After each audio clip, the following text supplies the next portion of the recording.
Bueno, buenos días. Hoy vamos a continuar con la unidad número 5 en lo que respecta a oxígeno, propiedades del oxígeno, características, alótropos, óxidos, obtención industrial y en el laboratorio. El oxígeno el dioxígeno es un gas incoloro e inodoro que se condensa para formar un líquido de color azul pálido. Tiene una masa molar baja y forma una molécula que es no polar. Tanto su punto de fusión como de ebullición son bajos. En cuanto a la reactividad, es un oxidante enérgico fuerte, tal como lo indica su potencial. Sin embargo, la velocidad de reacción es lenta, lo cual es una ventaja en cierta medida, si no, habría que estudiar las reacciones de química orgánica en ambientes cerrados. Constituye el 21% de la atmósfera terrestre. No es muy soluble en agua, sin embargo, la concentración en aguas naturales es lo suficientemente alta como para que se mantengan con vida los organismos vivos. Bien, la molécula de oxígeno es una molécula diatómica y homonuclear. Si nos fijamos, la molécula de oxígeno tiene 12 electrones de valencia. Los 10 primeros electrones se ubican en los orbitales moleculares en orden creciente de energía. Y el número de electrones que hay en ellos se indica con el superíndice.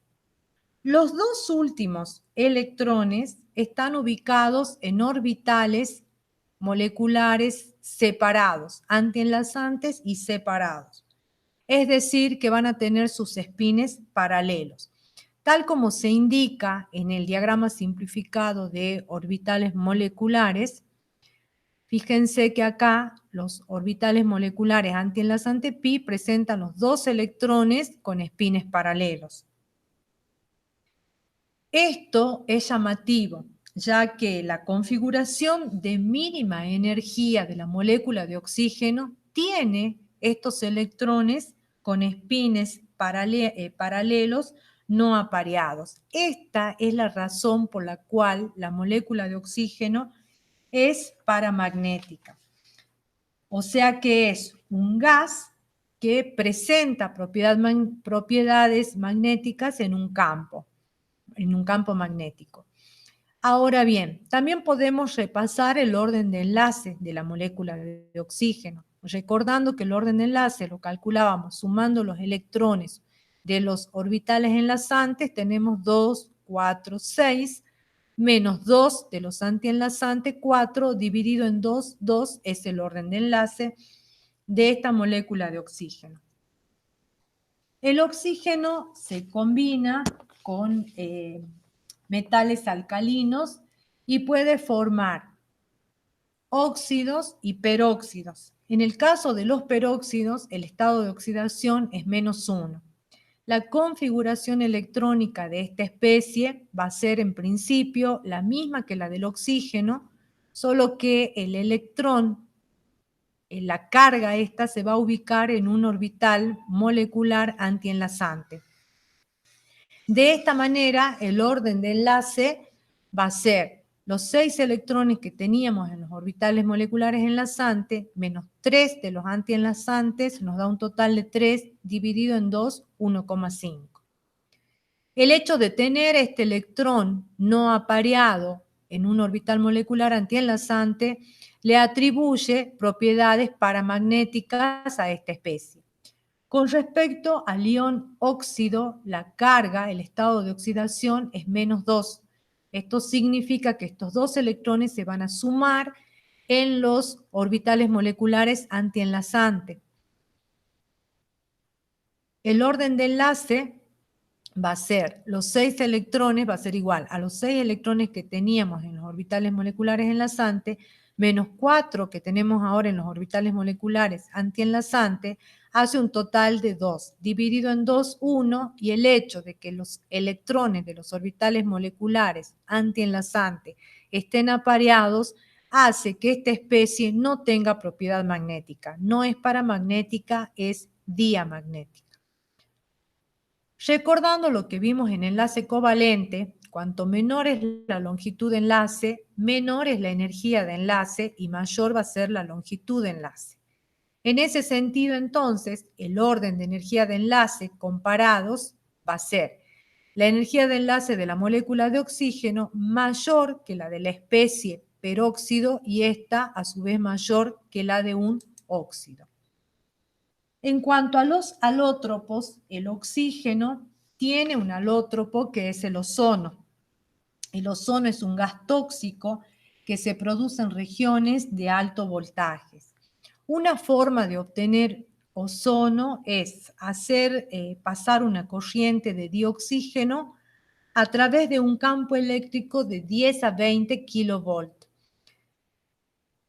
Con respecto a las propiedades oxidantes, es un oxidante enérgico fuerte, mayor que el propio oxígeno. El ozono y los rayos ultravioleta. Es en la atmósfera superior donde el ozono de la estratosfera forma una capa crucial para la vida del planeta. En un primer paso, la reacción que ocurre es a partir del oxígeno molecular. El oxígeno molecular absorbe energía luminosa ultravioleta de longitud de ondas cortas y la transforma en dos átomos de oxígeno muy reactivos. Estos átomos de oxígeno reaccionan con el oxígeno molecular produciendo ozono. Y es aquí a donde aparece el papel fundamental del ozono. El ozono absorbe radiaciones ultravioleta, impidiendo de esta manera que lleguen a la Tierra. Absorbe estas radiaciones y se descompone en oxígeno molecular y en este átomo de oxígeno que dijimos que era muy reactivo. Este átomo de oxígeno reacciona a su vez con el ozono del medio para dar más oxígeno molecular. Estamos en condiciones de analizar el ejercicio 7. El ejercicio 7 nos dice que comparemos al oxígeno y a su alótropo en cuanto a estructura, orden de enlace, poder oxidante y propiedades magnéticas, entre otros parámetros. Con respecto a la estructura, habíamos dicho ya que el oxígeno es una molécula que tiene doble enlace, presenta un doble enlace. Cada átomo de oxígeno tiene dos pares de electrones no enlazantes, es una molécula no polar. El ozono es una molécula angular que presenta híbridos de resonancia, a su vez es una molécula polar, esto significa que su momento neto es distinto de cero. El orden de enlace 1,5, tomamos por ejemplo acá el doble enlace entre estos dos oxígenos, 1, 2, más 1, 3, dividida las dos estructuras, 1,5. En cuanto al poder oxidante, ya vimos que el ozono tiene un poder oxidante mucho mayor que el del oxígeno y demostramos, estudiando la configuración electrónica de la molécula de oxígeno, que presenta paramagnetismo, es decir, que tiene propiedades magnéticas. El ozono es diamagnético. Para eso vamos a tomar un diagrama simplificado de los orbitales moleculares. La teoría de orbital molecular da una mejor descripción de la molécula. Así es que el ozono, que está formado por tres átomos, en este diagrama simplificado, digo simplificado porque solamente están representados los orbitales P, los que provienen de la combinación de orbitales atómicos P. Acá se ve que en el orbital sigma enlazante tenemos 4 electrones. Estos 4 electrones provienen de 2 electrones del átomo central y uno de cada átomo periférico, orbitales px y pi. Por otro lado, los orbitales pz de los 3 átomos de oxígeno, los 3 orbitales atómicos pz, mantienen un cierto solapamiento lateral. Y esto va a hacer que se generen 3 orbitales moleculares, que son los pi, pi no enlazante y pi antienlazante. Observamos en el diagrama de energía que en el orbital pi enlazante y en el pi no enlazante hay 4 electrones. 2 electrones provienen del átomo de oxígeno central y los otros 2 de los oxígenos periféricos. Nos quedan todavía ubicar un par de electrones no enlazantes de cada uno de los átomos periféricos de la molécula de ozono. Estos pares de electrones no enlazantes se ubican en los orbitales moleculares no enlazantes. Terminada la distribución de los electrones en los orbitales moleculares, observamos que todos los electrones quedan apareados, razón por la cual el ozono efectivamente es diamagnético, no presenta propiedades magnéticas. Vamos a estudiar ahora la clasificación de los óxidos. Los óxidos se clasifican según distintos criterios. Según el número de oxidación del oxígeno, se clasifican en óxidos, si su estado de oxidación es -2, peróxidos, si su estado de oxidación es -1, y superóxidos, si su estado de oxidación es -1,5. De acuerdo al tipo de unión interatómica, iónicos y covalentes, y según las propiedades ácido base, básicos, ácidos, anfóteros y neutros. La naturaleza iónico-covalente varía a lo largo de la tabla periódica y sabemos nosotros que hablamos de porcentaje de carácter iónico y porcentaje de carácter covalente. Mayor porcentaje de carácter iónico o mayor porcentaje de carácter covalente. Los óxidos de los metales alcalinos y alcalinos tercios presentan un fuerte porcentaje de carácter iónico. Son sólidos, como son los compuestos iónicos, y tienen alto punto de fusión, como son los compuestos iónicos. Los óxidos de los metales de transición y centro tienen menor carácter iónico, aunque también son sólidos. Y los óxidos de los no metales en general son compuestos covalentes y presentan los 3 estados de agregación. Podemos tener óxidos covalentes sólidos, óxidos covalentes líquidos u óxidos covalentes gaseosos. Con respecto a los óxidos básicos, si nos fijamos en la pantalla, tenemos, por ejemplo, la reacción del óxido de calcio con el trióxido de azufre, que es un óxido ácido. Reaccionan con óxidos ácidos o con ácidos para dar una sal. También reaccionan en solución acuosa, el óxido de calcio, por ejemplo, con el agua, da hidróxido de calcio que se disocia liberando iones oxidrilos. Los óxidos ácidos, por lo general, son óxidos de no metales. Reaccionan con las bases dando una sal más agua. Así, por ejemplo, el dióxido de carbono gaseoso con hidróxido de sodio, que es una base, va a dar carbonato de sodio, sal, más agua. Los óxidos neutros son óxidos que no reaccionan ni con ácidos ni con bases. Con respecto a los óxidos anfóteros, los óxidos anfóteros son aquellos que reaccionan tanto con una base como con un ácido. El carácter de los óxidos de los elementos a lo largo de una fila de la tabla periódica varía. Varía según va disminuyendo el carácter metálico. Entonces, así es que tenemos que los óxidos de los grupos 1 y 2 son de carácter básico y a medida que nos desplazamos hacia la derecha aumenta el carácter ácido. Ahora bien, los elementos situados cerca de la llamada línea diagonal, que aparece acá como más borrosa, presentan carácter anfótero. Los del grupo 2, el único elemento que tiene óxido e hidróxido con carácter anfótero es el berilio.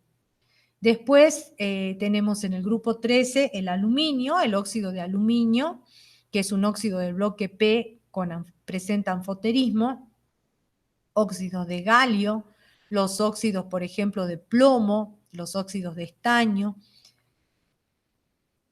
En cuanto a anfoterismo, entonces, los cercanos a la línea diagonal. El óxido de berilio lo puse acá como ejemplo para que ustedes vean la reacción en su comportamiento anfótero. Cuando reacciona en medio ácido, el óxido de berilio da lugar a un ion tetraacuoberilio. Y cuando reacciona en medio básico, da lugar al ion tetrahidroxoberilato. Estamos en condiciones ahora de analizar el ejercicio 9. En el ejercicio 9 les piden que clasifiquen a los compuestos según los distintos criterios que hemos usado para estudiar los óxidos. Así es que en esta primera fórmula que está escrita acá, vemos que el estado de oxidación del oxígeno es -1. Menos 1 por 2 menos 2, y el estado de oxidación del sodio coincide con el número de grupo, más 1 por 2 más 2, menos 2, 0, se mantiene la electroneutralidad. Es decir que entonces esto corresponde a un peróxido, razón por la cual no se simplifican estos subíndices. En la fórmula desarrollada que les puse acá está representada la unión puente-oxígeno. Los peróxidos tienen una unión entre oxígeno y oxígeno. Por eso es que su estado de oxidación es -1. Con respecto al tipo de enlace, es iónico, claramente están distribuidas las cargas, y reacciona, digamos, es un óxido básico de acuerdo a la reacción. La segunda también es un óxido iónico, y este sí es un óxido. El estado de oxidación del oxígeno acá es -2.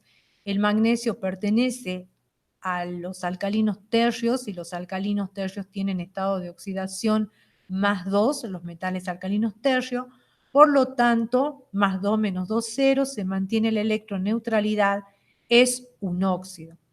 Con respecto al tipo de enlace, podemos decir que es iónico, presenta un fuerte carácter iónico y su comportamiento es básico. El hexaóxido de tetrafósforo es un sólido blanco. Este es un óxido covalente que a temperatura ambiente se encuentra en estado sólido. ¿Cómo se forma? Se forma calentando el fósforo blanco. El fósforo blanco es el fósforo 4, es un fósforo tetraédrico, que en su estructura es tetraédrico.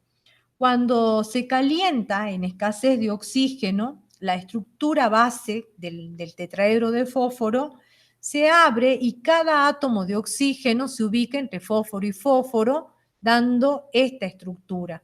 Esta es la molécula de hexaóxido de tetrafósforo. Obviamente que el enlace es covalente, el estado de oxidación del oxígeno es -2 por 6 menos 12, el del fósforo es +3 por 4 más 12, se mantiene la electroneutralidad y el comportamiento es ácido. Acá tenemos un ejemplo de un óxido covalente que a temperatura ambiente está en estado sólido. E inmediatamente tenemos otro óxido covalente, pero que es gaseoso a temperatura ambiente. El monóxido de nitrógeno es un gas y es un radical. ¿Qué significa que sea un radical? Que tiene un electrón desapareado, tal como lo indica la estructura de Lewis, que está en la pantalla. Respecto al comportamiento, ya lo habíamos puesto como ejemplo, es un óxido neutro y su estado de oxidación es -2 más 2, 0, se mantiene la electroneutralidad, es un óxido. El peróxido de hidrógeno, podemos detenernos un poquito para describirlo rápidamente, es un líquido viscoso, incoloro, podríamos decir que es ligeramente azulado, que tiene una viscosidad elevada. ¿A qué se debe esa propiedad, digamos, de esa alta viscosidad? ¿A qué forma? Puentes de hidrógeno. Se trata de una sustancia extremadamente corrosiva que siempre se debe manejar con cuidado. El potencial de reducción es alto. La obtención industrial es a partir de óxidos y peróxidos de metales alcalinos tercios y de ácidos. En este caso, el peróxido de bario con ácido sulfúrico nos da sulfato de bario que precipita, es insoluble, y peróxido de hidrógeno que luego se purifica por destilación. Otra forma de obtenerlo es por el proceso de la antraquinona. ¿Para qué se usa? Es bastante usado, se usa como agente blanqueante, se usa en peluquería, se usa en síntesis de elementos, para elementos de limpieza, para desinfección también. Pero hay que manejarlo con prudencia. Bien, con respecto a la obtención del oxígeno, el oxígeno en el laboratorio, y acá ya estamos con el ejercicio 8, que pide obtención de oxígeno a nivel laboratorio y en la industria, en el laboratorio se puede obtener por descomposición del clorato de potasio. Esta es una reacción de descomposición y de desprendimiento gaseoso, donde por calentamiento se obtiene cloruro de potasio, que es un líquido, y el oxígeno gaseoso se desprende. O por decomposición del peróxido de hidrógeno, que da agua y oxígeno gaseoso. Con respecto a la industria, el oxígeno se obtiene por destilación fraccionada del aire líquido, pero esta es la última etapa. Previo a la destilación, necesitamos varias etapas en el proceso. La primera etapa es, como partimos de aire atmosférico, de aire gaseoso, necesitamos como primera etapa una filtración, que se realiza en tamices moleculares para eliminar los polvos y el dióxido de carbono. Después viene una etapa de secado a fin de eliminar la humedad del aire, el agua como vapor. Si el dióxido de carbono no fue totalmente eliminado en la filtración por los tamices moleculares, se puede realizar una neutralización a través de una lechada de cal, donde reacciona la lechada de cal con el dióxido de carbono dando carbonato de calcio. Recién en esta instancia, a través de intercambiadores de calor y usando nitrógeno para enfriar, se obtiene aire líquido. Una vez que tenemos aire líquido, que ya se ha realizado la licuación, pasamos a la destilación. Y en esta etapa, usando las distintas presiones de vapor, podemos separar las fracciones de nitrógeno, gases nobles y oxígeno. Bien, hasta acá entonces llega la presentación de esta clase. Con esto me despido y en la próxima clase completaríamos la segunda parte de lo que corresponde a oxígeno.